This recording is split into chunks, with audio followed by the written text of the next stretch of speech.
ভাওনাৰ লগত জড়িত জড়িত আজি 6-7 বছৰ হ'ল। এতিয়া এইটো ৰূপ কি ৰূপ বুলি কয় আমাৰ গৰুণ্ড পক্ষী গৰুড় পক্ষী হয়। গৰুণ্ড পক্ষীৰ মহিমা অপাৰ। এই ৰূপটো লওঁতে কিমান সময়ত সাজু হৈছে আপুনি? সময় আপোনাৰ প্ৰায় প্ৰেৰণ কৰোঁতে লাগিছে 20 মিনিটমান, আকৌ পিন্ধাওঁতে লাগিছে 20 মিনিটমান, 40 মিনিট। প্ৰৱেশটো কেনেকৈ হ'ব আপোনাৰ? অকণমান ভাও এটা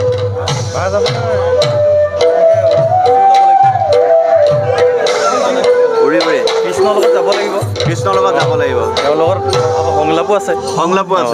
সংলাপ এটা প্ৰভু বিষ্ণুৰ বাহন আমি গৰুড় ৰূপে জনাজাত এই জগত। আজি প্ৰভু বিষ্ণুৱে মোক কৰিছে স্মৰণ, গতিকে প্ৰভুৰ পাশে আমি যাবই লাগিব, নহ'লে তেওঁ মন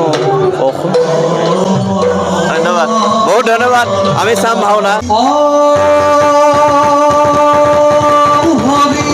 এনেদৰে ভাওনাৰ প্ৰৱেশ হয় আৰু এই প্ৰৱেশৰ দৃশ্যতে আমি আপোনালোকক দেখুৱাইছোঁ।